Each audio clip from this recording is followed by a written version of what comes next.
Hello everyone. आज class में हम बात करेंगे नीट के बायोलॉजी से संबंधित एक टॉपिक के बारे में। और आपको अब इसमें सभी जो वीडियोस आती रहेंगी हमेशा के लिए वो सिर्फ नीट से संबंधित बायोलॉजी सब्जेक्ट से संबंधित ही आएंगी।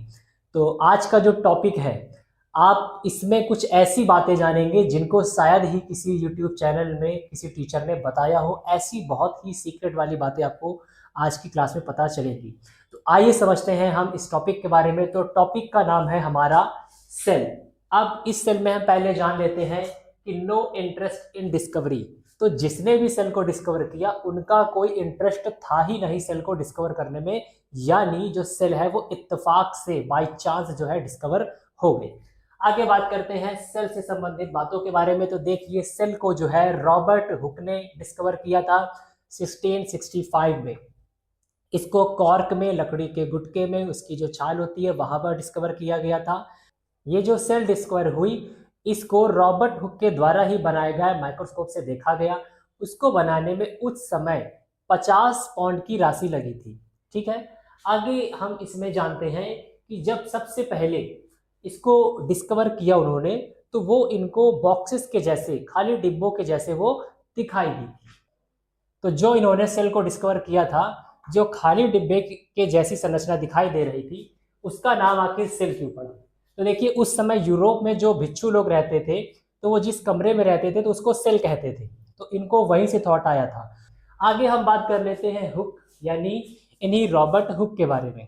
तो देखिए, जो रॉबर्ट हुक हैं ये 28 साल के थे जब 1665 में इन्होंने सेल की खोज की। ठीक है।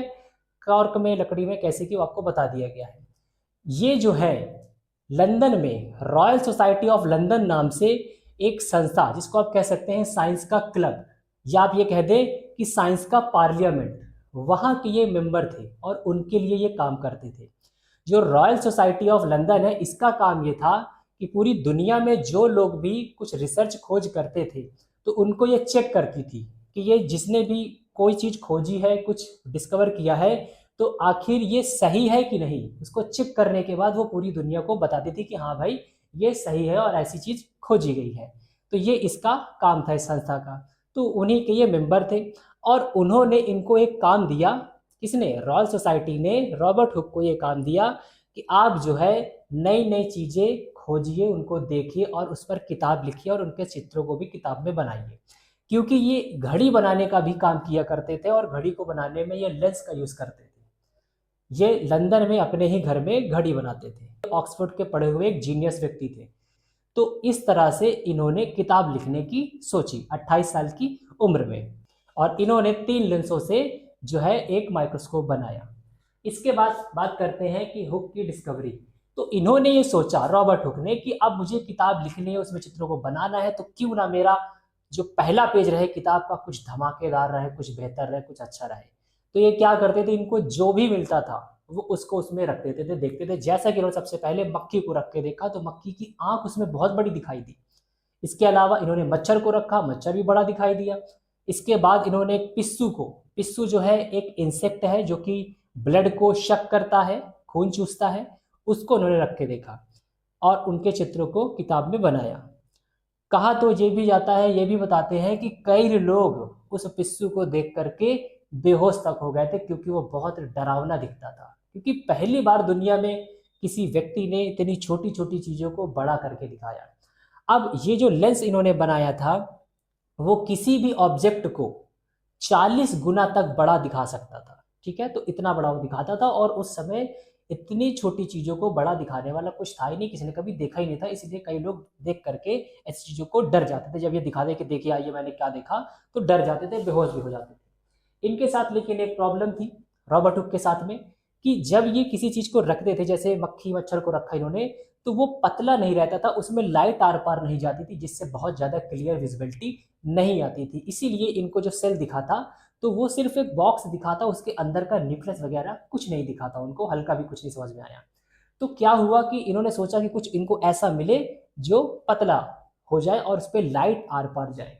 तो इस प्रॉब्लम का जो सल्यूशन है उसके लिए इनकी नज़र पड़ गई शराब की बोतल में, और उस समय शराब की बोतल में लकड़ी के गुटके से ढक्कन लगता था। तो इन्होंने उस लकड़ी के गुटके को यानी कॉर्क को लिया जो कि सॉफ्ट होता है, और उसको उन्होंने स्लाइस पतला काट करके रख के देखा, और उनको ये मधुमक्खी छत्ती जैसी संरचनाएं, खाली डिब्बे जैसी संरचनाएं दिखाई दी थी। ठीक है, दुनिया के लिए था कि भाई क्योंकि वो नॉन लिविंग थी, क्योंकि डेड सेल के लिए कहा जाए किसने डिस्कवर किया तो इन्होंने डिस्कवर किया सबसे पहले, तो उसमें ज़्यादा इंटरेस्ट किसी ने नहीं दिखाया था। अब जब ये अपनी इन चीज़ों को जो देखते थे किताब में या पेपर में लिख करके सेंड करते थे अपने रॉयल सोसाइटी लंदन को, तो वो बिलीव नहीं करते थे, क्योंकि किसी ने दुनिया में पहले कभी देखे नहीं था, तो वो सोचते थे कि तुमने क्या बना दिया, ये क्या है, ऐसा क्या चीज़ है तुमने भयानक सा बना दिया, डरावना सा बना दिया। तो उनको विश्वास दिलाने के लिए कई बार इनको लेंस के साथ में वो जो भी देखते थे मक्खी मच्छर वो और पेपर अपना फोटो बना करके सब भेजते थे और कहते थे कि आप खुद भी देख लीजिए कि जो मैं कह रहा हूँ वो सही कह रहा हूँ। तब जाकर के बिलीव होता था रॉयल सोसाइटी ऑफ लंदन वालों को। अब वाई डिस्कवर, आखिर इन्होंने डिस्कवर क्यों किया? तो देखिए जो डिस्कवर कर रहे थे ये सिर्फ सैंपल एक काम कर रहे थे, जो है रॉयल सोसाइटी लंदन के लिए काम कर रहे थे, तो ये एक जनरल काम कर रहे थे, कोई एम नहीं था कि हाँ हमें कोई सेल डिस्कवर करनी, कुछ ऐसा भी छोटी कोई चीज़ होती है। तो ये काम करते करते इत्तेफाक से एक तरह से ये कहे कि बोतल के ढक्कन से इत्तेफाक से पूरी बायोलॉजी ही बदल गई। ठीक है, आगे हम बात करते हैं कि हिस्ट्री चीटिंग। हिस्ट्री ने इनके साथ लेकिन बहुत बड़ा धोखा किया। धोखा क्या किया? इन्होंने, रॉबर्ट हुक ने लगभग 10 बहुत महत्वपूर्ण डिस्कवरीज की, लेकिन आप सिर्फ इन्हें इस चीज के लिए जानते हैं कि इन्होंने सिर्फ सेल को डिस्कवर किया। जैसे कि बहुत ही शॉकिंग बात, आप ये जानते होंगे, आपने बचपन से पढ़ रखा होगा, और मैं जब बताऊंगा आपको इस पे बिलीव करना भी थोड़ा सोचेंगे आप कि ये जो बता रहे हो वो कितना सही है क्या सही नहीं है। तो आप सोचिए कि आप ये जानते हैं कि जो ग्रेविटी है उसको सबसे पहले किसने डिस्कवर किया? ग्रेविटी को आप जानते हैं कि भाई न्यूटन ने डिस्कवर किया, जबकि ये गलत बात है। ग्रेविटी के बारे में पूरी दुनिया को जो सबसे पहले, पूरी दुनिया में जो सबसे पहले किसी ने बताया तो वो रॉबर्ट हुक ने ही बताया था। रॉबर्ट हुक ने 1679 में रॉयल सोसाइटी ऑफ लंदन में इस बात को बताया कि जो सूरज है उसके चारों ओर जो ग्रह चक्कर लगाते हैं तो वो एक खिंचाव महसूस करते हैं, वहां पर कुछ खिंचाव है, उसी के कारण वो एक तरह से उस खिंचाव से बंधे हुए, उसी के कारण वो चक्कर लगाते हैं। इस बात को सबसे पहले रॉबर्ट हुक ने ही बताया था। लेकिन 1687 में न्यूटन ने इनकी बात को जान करके, इनकी बात को जान गए थे, सुना इन्होंने, समझा। न्यूटन इनकी बात को जान करके 1687 में इन्होंने एक किताब लिखी न्यूटन ने, जिसका नाम है प्रिंसिपिया, और उस किताब में इन्होंने F=gm1m2/r² का फॉर्मूला बना करके ये प्रूव किया कि भाई ग्रेविटी नाम की चीज है। तो उस किताब में इन्होंने एक भी बार ये नहीं बताया कि इनको आइडिया रॉबर्ट हुक के जरिए आया था, रॉबर्ट हुक का आइडिया था ये, एक भी बार किताब में इनका जिक्र नहीं किया। न्यूटन जो थे रॉबर्ट हुक से बहुत जलन करते थे, ईर्ष्या रखते थे। 1703 में रॉबर्ट हुक की डेथ हो गई, 3 मार्च 1703 में रॉबर्ट हुक की डेथ हो गई, और 30 नवंबर 1703 को न्यूटन जो थे ये रॉयल सोसाइटी ऑफ लंदन के प्रेसिडेंट बने। और प्रेसिडेंट बनते ही, जैसे कि बताया कि ये रॉबर्ट हुक से बहुत जलन करते थे, इनको ये था कि कभी कोई ये जान ना जाए कि जो मैंने ग्रेविटी के बारे में बताया वो सबसे पहले इन्होंने बताया। तो इन्होंने क्या किया, इनके द्वारा बनाई गई कई सारी पेंटिंग्स को, उनकी खुद की फोटोज को जला दिया, नष्ट करवा दिया, और लंबे समय तक वे वहां पर प्रेसिडेंट बने रहे, और जब तक रहे इन्होंने पूरी तरह से रॉबर्ट हुक की चीजों को खत्म करने का काम किया कि कोई दुनिया जान ना पाए। इसीलिए आप सोचिएगा कि आपको कभी भी किसी भी किताब में रॉबर्ट हुक की कोई फोटो नहीं मिलेगी। अब आप शायद ये सोच रहे होंगे कि भाई उस समय तो कैमरा था ही नहीं, तो उस समय 1687 में या 1703 जब इनकी डेथ हो गई, उस समय तक, उसके पहले भी था ही नहीं, तो कैसे इनकी फोटो वगैरह ये नष्ट कर सकते हैं? तो फोटो का मेरा मतलब है कि पेंटिंग के जरिए जो फोटो बनी होती थी, बनाई जाती थी उस समय, उसको उन्होंने नष्ट करवा दिया था। कैमरा तो जो इन्वेंट हुआ, जो इन्वेंट फोटो खींचने का जो तरीका इन्वेंट हुआ वो 1839 में हुआ, वरना ऐसे तो आप चले जाएंगे तो 4th सेंचुरी BC में अरस्तु ने और कुछ चीनी साइंटिस्टों ने इसके बारे में कैमरा ऑब्सक्योर नाम करके थ्योरी दे करके बताने की कोशिश किया कि कुछ फोटो जो है प्रिंट हो सकते हैं इस तरह से। तो ऐसे तो बहुत लंबा समय है पीछे का, तो कैमरा कोई एक डेट में नहीं बना, कई डेट्स में ये बना है, लेकिन जो खींचने का तरीका पैटर्न जो आया प्रिंट करने का तो वो 1839 में आया था, ठीक है, जो कि बाद में था, तो उस समय फोटो नहीं थी। तो ये भी आपका क्वेश्चन का आंसर मिल गया। आप ये ना सोचें भाई फोटो थी नहीं तो कैसे जला दिया, तो मैंने बता दिया वो पेंटिंग के जरिए जो बनी थी उनको जलाया गया था, नष्ट किया गया था, तो इनके सबूतों को खत्म किया गया। रॉबर्ट हुक से जो और लोग भी जलन करते थे वो इनके बारे में गलत बातें इन्होंने फैलाई, उनके रहते हुए भी उनके मरने के बाद भी, जैसे कि ये बहुत गुस्सैल है, ये झगड़ालू है और ये बदसूरत है, ये अकेला रहता है। तो इस तरह से कई बातें इनके बारे में बोली, और यहाँ तक कि ये भी कहा गया बाद में कि इनका रॉबर्ट हुक का जो अफेयर है इनके भाई की बेटी से था, यानी अपनी ही भतीजी से था। इस तरह की भी बातें इनके बारे में उल्टी सीधी फैलाई गई, यानी कैरेक्टर असोसिएशन भी किया गया, चरित्र हनन भी रॉबर्ट हुक का किया गया, बहुत इनके साथ गलत हुआ। वहीं पर इनके जो कुछ दोस्त हैं जो किताबों में कहीं पर जो बता गए कुछ ये जो चीज़ें हैं वहाँ पर की हैं कि लोग जो जलन करते थे जिनके बारे में बताते थे, कैसे लोगों को पता चला कि ऐसा ऐसा, वो लोग सोचते थे रॉबर्ट के बारे में। तो इसके साथ में इनके कुछ मित्र वगैरह ये भी कहते थे कि ये जो है बहुत बुद्धिमान, जो है शार्पर, पतला और बड़े लंबे बाल वाला, ऐसा भी कहीं लिख के गए थे, तो इनके बारे में जानकारी दे के गए थे। तो वो ऐसा बताते थे कि भाई ऐसे ऐसे है ये, ठीक है। कंजूस भी इनको बोलते थे, बताया लोगों ने, जो बुराई करते थे कि ये बहुत कंजूस एक नंबर के थे। रॉबर्ट हुक ने लगभग 10 बड़ी खोजें की, और उन 10 बड़ी खोजों में, जो कि आपको स्क्रीन पर दिख रही होंगी वो खोजें, उन 10 बड़ी खोजों में उन सबका क्रेडिट दूसरों को मिला, सिर्फ इनको एक मेन सेल के लिए बोला गया, बस सेल डिस्कवर किया। जैसे जो ग्रेविटी वाला था वो न्यूटन को दे दिया गया, इसी तरह से जो स्प्रिंग वाली घड़ी है, ठीक है, उसके बारे में जो इन्होंने ही बताया था, स्प्रिंग वाली घड़ी से संबंधित इन्होंने बताया था, और उसका क्रेडिट भी हाइगेंस को दे दिया गया। वहीं पर मक्खी वगैरह के जो चित्र वगैरह थे इनको इन्होंने बनाया और उसका क्रेडिट किसी को नहीं दिया गया। तो इस तरह से इनके साथ बहुत सारा धोखा किया गया। आगे जानते हैं कि इन्होंने जो बुक लिखी उस बुक का नाम है माइक्रोग्राफिया। तो ये जो बुक है माइक्रोग्राफिया, दुनिया में रॉबर्ट हुक के पहले किसी ने भी ऐसी कोई पुस्तक नहीं लिखी जिसमें बायोलॉजी के चित्र बने हों। ध्यान दीजिएगा, उसके पहले जो कुछ किताबें थीं जो कि चित्र उनमें मिल रहे थे, तो वो बारीक लेवल पे किसी लेंस से देखे नहीं गए थे। जैसे कोई प्लांट का चित्र किसी किताब में मिला तो वो मोटा मोटा भद्दा ही ऊपरी तौर पर बना हुआ था, या इंसान के अंगों का मामला था तो ऊपरी तौर पर ही अंगों का स्ट्रक्चर था। लेकिन डिटेल में किसी अंदर जा करके उसके छोटे मात्रा में बारीक से देखने का जो काम किया वो इन्होंने किया, और बारीक लेवल पे जो चित्र पाए गए वो माइक्रोग्राफिया में ही पाए गए। तो सबसे पहले इन्होंने ही लोगों को आंतरिक चीज़ों को, छोटी चीज़ों को बड़ा करते हुए दिखाने का काम माइक्रोग्राफिया में किया, ये और किसी ने नहीं किया था। तो गुड ड्राइंग, तो इन्होंने अच्छे चित्र बनाए थे सेल से संबंधित या अन्य किसी जो मक्खी मच्छर थे, तो एक तरह से वो गुड ड्राइंग ही रहेगी लोगों के लिए। लोग सोचते थे कि अरे ये तो सिर्फ एक ऐसे ही कोई ड्राइंग किया है, ऐसा सोचते थे लोग, ये नहीं सोच रहे थे कि ये कोई बहुत बड़ी चीज़ हो सकती है। तो उस समय लोग उसको एक सिर्फ नॉर्मल ड्राइंग समझ रहे थे, एक चित्र कलाकारी समझ रहे थे, यहाँ कुछ बना दिया देख करके। शॉक्ड हुए लोग, शॉक्ड हुए जब 1674 से लेकर के 1676 तक लिवेन हॉक ने लिविंग सेल को देख करके बताया दुनिया को। तब थोड़ा लगा कि अच्छा ये लिविंग सेल है, मतलब कुछ जीवित सेल्स भी होती हैं, छोटे छोटे जो जीव हैं तालाब में पानी में घूम रहे हैं।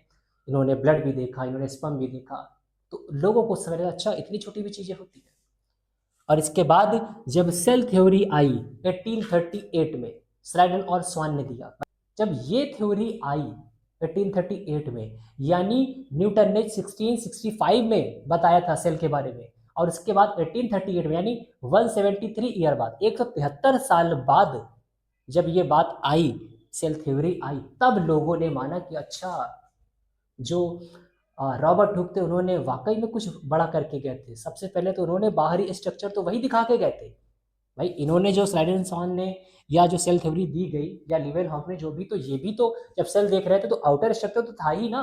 प्लांट सेल को अगर ये देखेंगे तो आउटर स्ट्रक्चर तो वैसे ही दिख रहा था जैसे इन्होंने रॉबर्ट हुक ने देखा था। तब लोगों को पता चला कि अच्छा ये आउटर स्ट्रक्चर तो बहुत पहले रॉबर्ट हुक देख गए थे।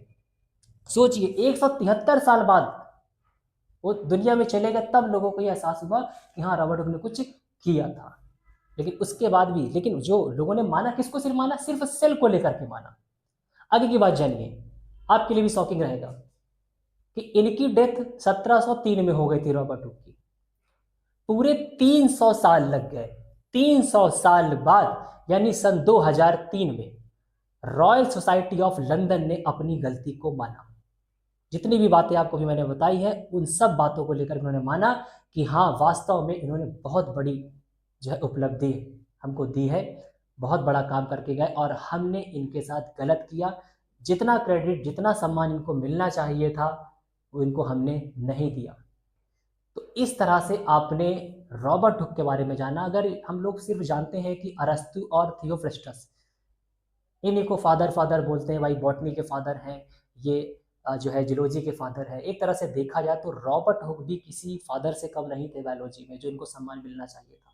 और आप सोचिएगा जरा कितना लंबा समय लग गया, और आपको इससे सीख भी बहुत मिलेगी कि आप जब कुछ करें अपने जीवन में तो उसका क्रेडिट भी लेना जाने, वरना लोग किस तरह से आपको करेक्टर असैसिनेट भी करते हुए, बदनाम करते हुए पता नहीं कितने लंबे साल लग जाए। और थोड़ा सोचिए, 2003 में इन्होंने गलती मानी, उसके पहले तो सिर्फ सेल्स चल रहा था, कोई जा ही नहीं रहा था। न जाने कितने लोग पढ़ के इनके बारे में कि रॉबर्ट ने डिस्कवर किया, न जाने कितने लोग पढ़ करके डॉक्टर बन के नौकरी करके चले गए इस दुनिया से, उन्हें पता ही नहीं चला कि ये भी कुछ ऐसा था।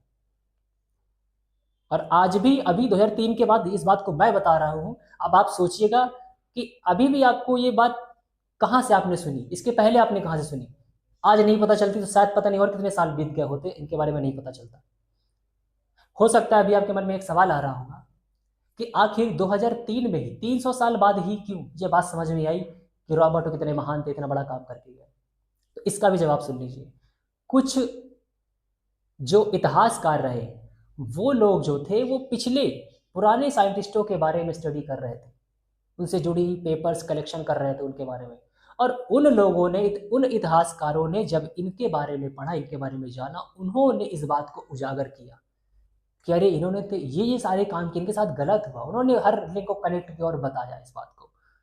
तब जाके रॉयल सोसाइटी ऑफ लंदन ने इस बात को माना। अगर उन्होंने नहीं किया होता, उनको तो सैल्यूट ही करना चाहिए उन इतिहासकारों को जो उन्होंने इतनी बड़ी छिपी हुई सीक्रेट बात को बाहर लेकर के आए। नहीं किया होता तो आज भी नहीं पता चलता, आज की भी जनरेशन वही गलत पढ़ रही होती, इंफॉर्मेशन पूरी थी ही नहीं। तो इस तरह से आपने इनको जाना और आप सोचिएगा आपको इससे क्या क्या सीख मिली और कितने महान थे ये। और सेल के बारे में पढ़े बिना, जाने बिना बायोलॉजी आपको नहीं आएगी। इसलिए सबसे पहला चैप्टर सेल का स्टार्ट रहेगा। आपको नीट बायोलॉजी की पूरी प्रिपरेशन इस चैनल पे कराई जाएगी। तो आगे अभी सेल के बारे में और जानेंगे हम, इनके टाइप्स के बारे में, लीवेनहॉफ के बारे में, सेल थ्योरी और भी जो भी चीज़ें हैं। तो आई होप कि आपको आज की क्लास पसंद आई होगी। तो मिलते इस तरह के नेक्स्ट इंपॉर्टेंट वीडियो में।